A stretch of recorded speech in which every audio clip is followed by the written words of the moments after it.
And I just want to thank you all as well for letting me be up here.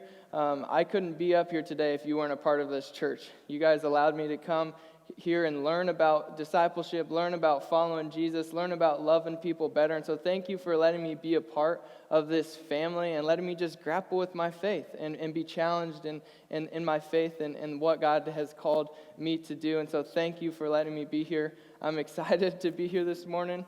I'm going to start off by telling you guys my 3 favorite Christmas gifts this year. So I'm super pumped about a shop vac this year. I got a shop vac from Home Depot thanks to Pastor Fred, and I haven't even used it yet, but I have already taken the tender love and care to never take it out of my car, not even out of the box yet. I want to make sure that thing goes with me wherever I go. I want to make sure nobody's stealing it. I'm going to protect that thing, and so Fred, that thing is in good hands, and I'm excited to bust it out of the box and vacuum out my car with it. I'm also really excited about a deck of cards. I got 2 decks of cards this year, a blue and a red set of bicycles, and I'm pumped about that because Hannah and I have discovered our love for games, and that's what we do in our free time. So if you feel like you are man enough or you feel like you're good enough at euchre to come and challenge Hannah and I, you're welcome to our house anytime to come and play euchre with us. That would be so fun to do that with you. And the third thing that I'm most excited about is a Meijer gift card. We got Meijer gift cards. Meijer has stolen way too much of Hannah and I's money already in marriage, and so I'm excited to spend somebody else's money at Meijer, and I'm excited for that as well. But if back in January you would have told me that those were the presents that I was excited about, I probably would have laughed in your face. In January, I was just dating Hannah, and I was fresh out of college. My dreams and aspirations were not to get Meijer gift cards for Christmas this year. This year has completely changed the trajectory of my life. I went through a slew of changes in my life. I graduated college. I started a graduate degree. I moved cities into a city. This is the first time I've ever been outside of my hometown since I was born. So I moved across the state, I got married, I moved in with my wife, we went on a honeymoon, I started this residency program. 2020 brought a lot of changes for me, and so for me to say that my most important Christmas gift was a shop vac is just kind of funny to me, but I don't think I have to convince you all that 2020 changed a lot of our trajectories as well. 2020 looked a whole lot different for a lot of us and not just me. I know for me, I had a lot of big things in my life happen, but for you, I think maybe 2020 ended up way different than what you thought it was going to be, and different from the dreams you had for it. And this morning, what I want to declare and what I want to make really, really clear is that 2021 can be a year where we actually see God invade the places that we're at. This morning, we're begging God to come invade all the places that we're preaching to this morning. Maybe you're watching from your house. Maybe you're listening to this in the car. Maybe you're here in the room. But what our prayer is that God would invade the spaces that we're at, because wherever we are, wherever we take our hearts, God can come and interact with us there. And so we're begging that 2021 would be a place that we take God in the kingdom of heaven wherever we go. So what my declaration is this morning is that we take God into our marriages. That we bring the kingdom of heaven into our families and into our parenting styles. And that we bring the kingdom of heaven into our businesses. And that we bring the kingdom of heaven into the healthcare system and the school system. We want 2021 to be a place where God, we actually see heaven interacting with the things of this world and changing it for the better. And this morning, what I believe to be true is the only way that happens is through faith. And so we want to look at the scriptures this morning. We're working in Luke chapter 17, verses 5 through 6. And just before this set of verses, Jesus is teaching the disciples. We know that Jesus hung out with the disciples a lot. He took the time to teach them. And he's saying, hey, people are going to sin against you. And you're going to need the ability to forgive them. People are going to mess up. They're going to hurt your feelings. They're going to say something wrong. And you need to be able to forgive them. And he says, in fact, if they come against you 7 times in one day, you need to forgive them. And this is the disciples' response. They say, Lord, show us how to increase our faith. What you're teaching us is something that requires a lot of faith. 7 times in one day? Do you know how hard it is to forgive somebody 7 times in one day? They say, Lord, show us how to increase our faith. And Jesus, the Lord, answers, if you had faith even as small as a mustard seed, You could say to this mulberry tree, may you be uprooted and thrown into the sea, and it would obey you. So what Jesus is teaching here is you don't need more faith to forgive somebody. You actually have enough faith to uproot something and let it be planted and grow in the sea. And when I see that, I'm like, okay, there's no way I have enough faith for that. But Jesus is saying, you have enough faith. If you have the faith the size of a mustard seed, that is enough. And so this morning, when we think about bringing heaven to earth in 2021, we have to realize that all it takes is just a little bit of faith to see it actually come to fruition. A couple months ago, this was in the middle or early July maybe, I was engaged to Hannah at the time, and we had just been discussing and talking about what changes were about to come of our lives. We were just discussing, man, we're planning this wedding. First of all, wedding planning is unbelievably stressful. We're planning this wedding. We're trying to figure out somewhere to live. We don't know where we're going to live. We're trying to figure out what my job's going to be like, how we're going to be able to pay the bills. We're trying to figure out what does this look like for us? The amount of change that God's bringing into our lives, how are we going to make this work? And I'm a pretty emotional guy. It doesn't take a whole lot for me to get worked up. And I started crying with Hannah. I'm man enough to admit that I cry more often than I care to admit. And so I'm crying with Hannah. I just began weeping and just saying, Hannah, I don't know how I'm going to do this. Like, I feel like God's put a call on my life to serve you. I feel like God's put a call on my life to go into this residency program and move to Fort Wayne. I don't know if I can do it. And I was like, Hannah, I'm telling people that I'm nervous. I'm telling people that I don't think I'm struggling with my faith right now. And their response to me is, Jake, you don't need to struggle with faith. God's on your side. And I'm like, man, that seems like they have just this mountain-sized faith, and I just have the faith that's this big. My faith is only about this big. And I'm saying this, and of course I'm crying, and I'm like a little girl, but I expect Hannah's response to be like, oh no, I'm about to marry a guy who's not even firm in his faith. Like, I'm expecting her to kind of get worried about it and dismiss me, but she just looks at me and she kind of smirks and she goes, Jake, that looks to me about the size of a mustard seed. And that just rocked my world. I cried a little bit, but then I came to, and what she did was she made this passage come to life for me. Because I was saying, Hannah, all I have is this much. But she took this passage and says, yeah, that's all you need to move a mulberry tree. That's all you're going to need for this next season of our life. Isn't that exciting? And so this it changed my whole perspective of the way I view my own faith and the way I view God's belief in my faith. And I was blown away by this passage. And I keep sharing that story. And Hannah doesn't understand why I keep sharing that story, because she just told me that and kind of moved on from the situation. But I've told that story over and over again because I saw God begin to work through her and in my life because of that little tiny mustard seed analogy. Because now looking back after we've gotten married and moved to Fort Wayne, and I've started to just be challenged in my faith here at Sunrise, I just began to see God move. Because Hannah told me that analogy. I went home and I said, God, all I have is this much. Lord, all I have is this much, but I need to see you come through for me and my wife. I need to see something happen where you move. I want our wedding to be glorified, and we're planning this thing, and it's so stressful, I don't know if you're going to be glorified. Lord, I want you to take this little bit of faith that I have and glorify yourself in our marriage and in our wedding day. And looking back, our wedding day was the most gorgeous day I could have asked for. We had a fall wedding, and we had the most beautiful colors in the background, and there I was up at the front of the ceremony, and I'm crying like a baby once again. I was crying like I was double-barreled snot, like I was ugly crying up there. But God began to show me that I wasn't only crying because I was excited to marry Hannah. He showed me that I was crying because he showed his faithfulness. I prayed a prayer that I didn't even think he was listening to. I said, God, would you make our wedding day something special? And all of a sudden, our wedding day was happening, and I could just see God's hand all over it, and his faithfulness showed up. So here, this morning, I share that story to encourage you that a little bit of faith, God can work in that. God can move in that. God can bring heaven to earth by just a little bit of prayer. A little bit of faith. And I began to just think about this scenario, and I was like, man, God, you worked in just a little bit of faith. What happened to the point where I got into where I just had a little bit of faith? Because I've been at points in my life where I feel like I was on the mountaintop of faith.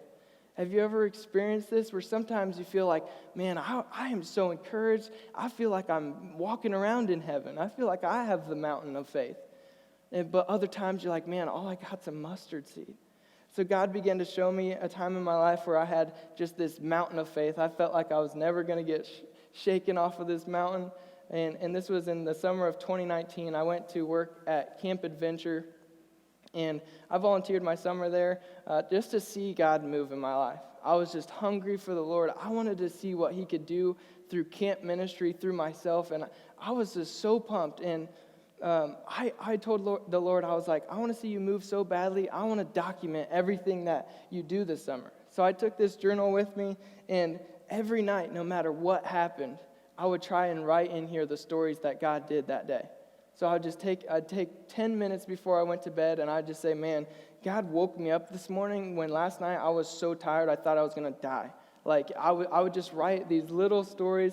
Man, I remember this girl named Grace. She was at the top of a blob tower. I prayed for courage, and in the next 3 seconds, she jumped off with the most courageous jump I've ever seen at the blob tower. And I'd write it down. I'd just say, God, you are moving here at camp. This is awesome. And he showed me that stories are what was stirring up my faith there. Because what I was doing at camp is every morning I'd wake up and read stories in the Bible. I'd read the stories of Moses and Elijah and the stories written by Luke and the stories written by John, and I just began to see God's stories just increase my faith. And I'd wake up every day and I'd pray. I'd say, Lord, no matter what happens, I want to see what you're doing today. I want to see you write a new cool story through my life. I want you to write a new story through a kid's life today. And so I was praying for God to write these stories. Give me something to write in the journal. And so then I would document them, and I'd just flip through them.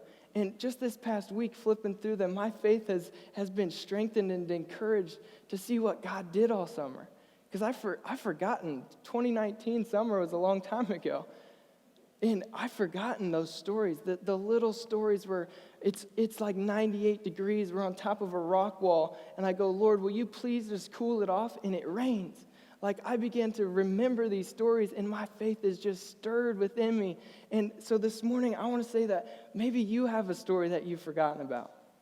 Maybe you remember being on that mountaintop, and you just thought, man, I don't know how I could ever get moved. I just want to encourage you to try and ask the Lord to reveal to you those stories of stirring up your faith. Those times where he wrote a story in your life. He gave you a memory with your family. Maybe he came through for your marriage. Maybe he came through on that business deal. I don't know what it is. But I want you to try and ask the Lord to see if he'll reveal to you some stories to encourage our faith. Because again, heaven only comes to earth through our faith. And so we want to be encouraged. We want to walk by our faith. And we want heaven to come and invade the earth. And we can only do that if our faith is strengthened. And so this morning, I want my stories to strengthen your faith. I want my stories to strengthen yours. 2 nights ago, I went over to one of my friend's house. We lived next door to them for the first 18 years of my life. I went over there to say Merry Christmas to him, and we're just standing there chatting, and he just starts to tell me this story. And I had never heard this story. I've been neighbors with this guy for my whole life. I treat him like my grandpa. He used to come over for Christmas morning. We'd have meals together, the whole 9 yards. Anyways, he starts telling me the story, and he just goes, yeah, one time I was in church, and I was holding my kid, and I just began to weep. I just remember that one time I felt the love of the Lord for the first time. He just began to tell me what he was feeling, what he was thinking, what he was praying. And I began to get so encouraged by what God had done in his life. And that happened in his life 40 years ago. So what I want to say today is stories encourage our faith. And stories ignite faith. And faith ignites the impact of heaven on earth.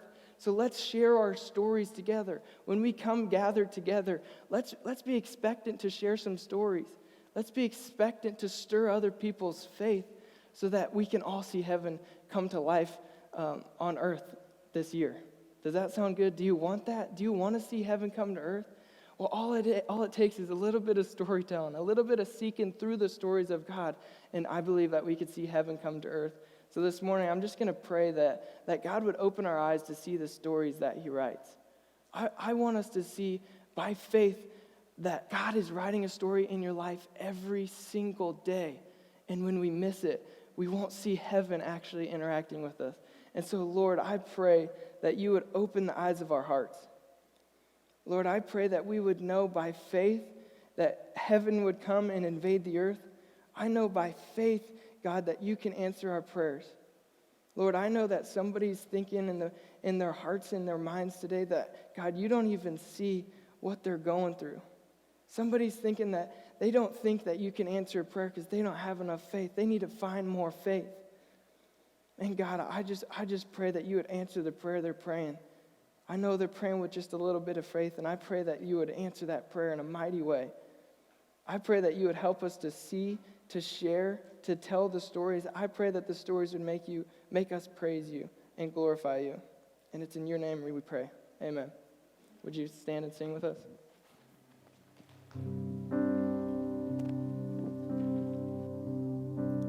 Let's sing I Exalt Thee. For thou, O Lord, on high, above all the earth, thou art exalted far above all gods. For thou, O Lord,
Bible, Abraham was really the first family that we were able to kind of follow and trace through the scriptures.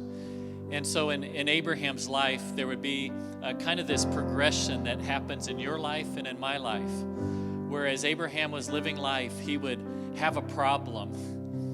And then he would take that problem and he would give it to God.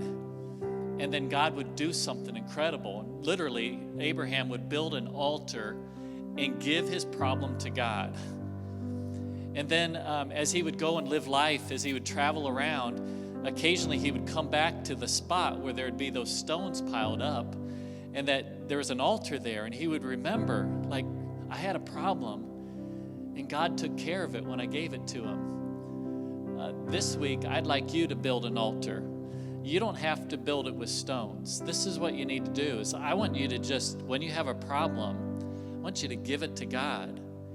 And then I want you to maybe write it down. Like, I want you to remember the spot where it was, where God did something incredible in your life. And most of Cheryl and my life, we've been in northern Indiana, a little bit in Kentucky during seminary, but we can't drive down the roads without seeing altars. Like, we didn't do anything there, but they're everywhere of what God has done and God's faithfulness. So can I pray for you right now that God would bring to your mind some of those situations and that you could build an altar to him. God, you have been so good to me. You did not treat me as my sins deserved, but you've been gracious and you've been so good. And God, I exalt thee. God, I thank you that at different parts of my life, you've been there and you've provided and you've given and you've anointed. And God, I pray, I know that the same thing is happening all over this congregation. And so God, I pray that you would show us the intersections where you saved our lives. Would you show us the moments when you spoke and that you encouraged and you strengthened. And God, I pray that you would be exalted all week long as we travel the roads of northern Indiana and we see the altars of what God has done. We bless your name. We love you. We glorify you. And we choose to worship you and exalt you. Pray this in Jesus' name. Amen. Go and be the church.